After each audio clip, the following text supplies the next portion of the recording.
जोहार आप सभी का हमारे YouTube channel Jharkhand math zone में आप सभी का स्वागत है। मेरा नाम रविन चंद्रा। मैं आज आप लोगों को फिजिक्स क्लास 12 का इलेक्ट्रोस्टैटिक का लेक्चर 5 पढ़ाने जा रहा हूँ। इससे पहले मैंने इलेक्ट्रोस्टैटिक में चार्ज, चार्ज की property, Coulomb's law related question, difference between electrostatic and gravitational force and उसको रिलेटेड क्या उसमें रिलेशन है इलेक्ट्रोस्टैटिक और ग्रेविटेशनल फोर्स के बीच में, और इलेक्ट्रोस्टैटिक फोर्स और ग्रेविटेशनल फोर्स कितना गुना कितना टाइम्स हेवियर होता है, इस सब के विषय में मैंने बात कर चुका हूँ। ठीक है, और मैंने पेंडुलम के भी कुछ सवाल कराए थे पीथबॉल से रिलेटेड। आज मैं इलेक्ट्रोस्टैटिक लेक्चर 5 में प्रिंसिपल ऑफ सुपरपोजिशन पढ़ाऊंगा। ठीक है, तो प्रिंसिपल ऑफ सुपरपोजिशन पढ़ाने से पहले अगर आपने चार्ज के विषय में नहीं जाना और उसके उसके रिलेटेड क्वेश्चन को नहीं किया, या आपने कूलम्ब्स लॉ के बारे में नहीं जाना, तो आप वे सब चीज़ों के विषय में फिर से आप जान सकते हैं। आप हमारे आप लेक्चर 1, लेक्चर 2, लेक्चर 3 करते करते आप यहाँ तक इलेक्ट्रोस्टैटिक लेक्चर 5 तक आ सकते हैं। तो सभी कोई पेन कॉपी लेके बैठिए और मैं पढ़ाने जा रहा हूँ प्रिंसिपल ऑफ सुपरपोजिशन इलेक्ट्रोस्टैटिक का। ठीक है, लेक्चर 5 रहेगा, लेक्चर 05। ओके, तो मैं स्टार्ट करता हूँ। तो क्या होता है प्रिंसिपल ऑफ सुपरपोजिशन? ओके, तो इसमें क्या होता है कि इफ देयर आर 3 और मोर charges, then net force on any one charge is vector sum of all forces on it due to remaining charge। बोलता है कि भाई यहाँ पर हम लोगों ने अभी तक क्या देखा था? अभी तक हम लोग देखे थे कि बहुत सारे चार्ज के विषय में नहीं देखे थे। हम लोगों ने देखे थे कि दो चार्ज के विषय में देखे थे। दो चार्ज में क्या देखे थे कि दो चार्ज के बीच में फोर्स लगता है तो एक दूसरे के द्वारा किसी माने एक में फोर्स लगाया जाता है किसी माने दूसरे चार्ज के द्वारा। ठीक है, या दूसरे चार्ज में एक के द्वारा फोर्स लगाया जाता है।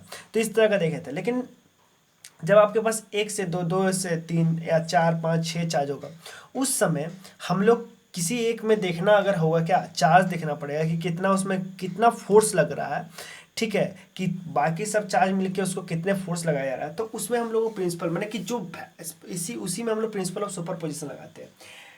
प्रिंसिपल ऑफ सुपरपोजिशन क्या होता है अगर आप एक सेंटेंस में समझना चाहते हैं तो ये है कि एक चार्ज पे या एक किसी माने वस्तु पे या सब्सटेंस पे बाकी कोई चीज़ों के द्वारा, बाकी सब्सटेंसों के द्वारा कितना फोर्स लगाया जा रहा है, उस पर कितने जन कहाँ कहाँ से उसको मार रहे हैं। यानी आप समझ सकते हैं ऐसे भी कि एक लड़का है, उसको कितने जन अगर मान के चलो उसके दुश्मन है तो कितने जन कहाँ कहाँ लात मारे और किधर किधर की डायरेक्शन। तो नेट डायरेक्शन वो किधर की तरफ बिगाया मार के, जब उसको मारा जा रहा था मैंने इधर उधर से बुरा मार रहे हैं। और ठीक है, बाद में मैंने कि जब उसको इधर से कोई मैंने कि नॉर्थ डायरेक्शन से मारा था, कोई साउथ डायरेक्शन से, कोई ईस्ट डायरेक्शन से, मैंने किधर भी से डायरेक्शन से मान रहा था। ठीक है, तो बाद में क्या होगा, उसका कुछ नेट डायरेक्शन होगा और कुछ नेट फोर्स होगा, उसके अनुसार वो क्या उधर की साइड में गिरेगा और उतने फोर्स से गिरेगा। तो उसमें जितने फोर्स लगे और उन लोग को हम लोगों ने क्या कर दिया कि उन लोगों के फोर्स को क्या कर दिया, वेक्टर सम कर दिया, मैंने वेक्टरली ऐड कर दिया। ठीक है ना, डायरेक्शन के साथ। तो उस तरह के फोर्स, उस तरह के जो मैंने क्या आपने क्या किया कि जितने को जोड़ ऐड किया, इसी चीज को प्रिंसिपल ऑफ सुपरपोजिशन कहते हैं। यहाँ पर हम लोग चार्ज को रिलेटेड के देखेंगे, चार्ज को रिलेट करके देखेंगे। तो यहाँ पर हम लोग क्या करेंगे, चार्ज के विषय में प्रिंसिपल ऑफ सुपरपोजिशन पढ़ेंगे। तो देखिए जैसे कि हमने यहाँ पे पहले से दिखा के रखा है कि जैसे कि Q3 चार्ज है तो उस पर Q2 के द्वारा लगाया जा रहा है। Q3 में 2 के द्वारा फोर्स लगाया गया इधर की तरफ, फिर 1 के द्वारा 3 में लगाया गया। तो 3 में किसने लगाया, 3 में 1 के द्वारा लगाया गया इधर की तरफ फोर्स। तो इन लोग दोनों का जो नेट सम होगा, नेट जो लोगों को होगा, जो वेक्टर सम एडिशन करेंगे, ठीक है ना, वेक्टर एडिशन करेंगे, उससे जो नेट फोर्स आएगा उसी को क्या बोलते हैं, प्रिंसिपल ऑफ सुपरपोजिशन कहते हैं। ठीक है, तो देखिए जैसे कि मान के चलिए कि यहाँ पे हम लोगों ने 3 के बारे में बोला, तो मान लीजिए कि यहाँ पे एन मतलब कि चार्ज एन वाला चार्ज पार्टिकल रहता है।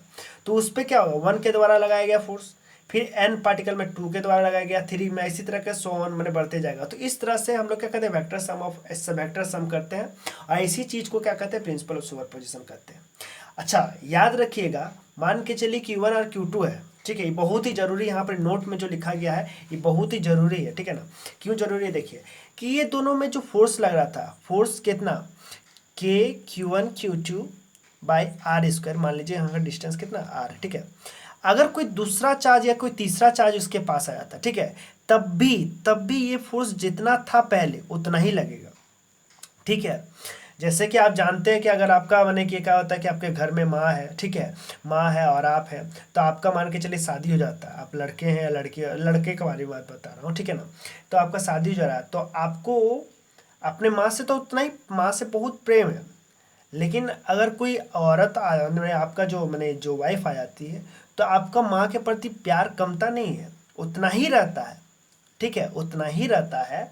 लेकिन आपको, लेकिन वो जो प्यार होता है वो उधर भी बटा हुआ रहता है, लेकिन प्यार आपका अभी भी उतना ही है माँ के साथ। उसी तरह से यहाँ पर ही ये जो तीसरा चार्ज आने के कारण से फोर्स जो हो रहा है इन दोनों के बीच में, Q1 Q2/r² अभी भी है, ये Q3 के आने से कुछ चेंजिंग नहीं हुआ ये दोनों के बीच में चार्ज का, ठीक है। जैसे कि आपकी मैंने वाईफाई तो आपके दोनों मैंने माँ और बेटे पे अभी भी उसी तरह का फोर्स है और अट्रैक्शन वाला प्यार है, ठीक है, ठीक है। तो उसी तीसरे आने से कोई दिक्कत नहीं हुआ। तो इसी तरह यहाँ भी फोर्स क्या होता है कि किसी के भी आने से चेंज नहीं होता, ठीक है ना, जितना पहले था उतना ही बाद में भी रहेगा अगर चार्ज आ जाए तो। ओके, तो इसके बाद मैं क्या पढ़ाने जा रहा हूँ, इसके रिलेटेड मैं क्वेश्चन कराने जा रहा हूँ, ठीक है। मैंने क्वेश्चन का पहले ही आंसर लिख दिया हूँ, तो मैं इसको थोड़ा सा पॉज करके आपको क्वेश्चन का, तो ये हुआ question. A charge Q1 exerts some force on a second charge Q2. If a third charge Q3 is brought near the Q2, then the force exerted by Q1 and Q2। बोलता है कि एक Q3 charge को मैंने जब पहले Q1 और Q2 में, ठीक है, था पहले, लेकिन अब तीसरा चार्ज ला दिए, तो पूछ रहा है कि Q1 Q2 में जो फोर्स ऑफ अट्रैक्शन था वो कैसा हो जाएगा अब जब हम लोग चार्ज Q3 को ला दिए। तो क्या फोर्स ऑफ अट्रैक्शन दोनों के बीच में घट जाएगा, डिक्रीज हो जाएगा Q1 Q2 में, या इंक्रीज हो जाएगा, या रिमेनिंग सेम हो जाएगा, या increase if the Q3 of the same sign as Q1, increase होगा Q3 का, और decrease the Q3 is of opposite sign as Q1। मैंने ये क्वेश्चन बोला, ये सब ऑप्शन है, ठीक है ना, ये ए ऑप्शन है, बी है, सी है, डी है, ठीक है।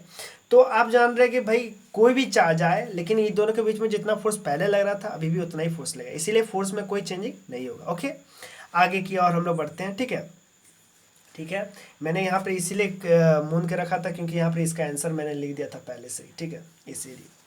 तो अब आगे देखिए, 3 equal charge Q are place at a corner of equilateral triangle. आप जानते हैं इक्विलेटरल ट्रायंगल किसे कहते हैं, इक्विलेटरल ट्रायंगल हिंदी में बोलते हैं समबाहु त्रिभुज, ठीक है। इक्विलेटरल मतलब जिसका सभी बाहु सभी साइड क्या होता है कि बराबर होते हैं, ठीक है, और उसके बीच में जो एंगल होता है वो कितना डिग्री का होता है, 60 डिग्री का होता है।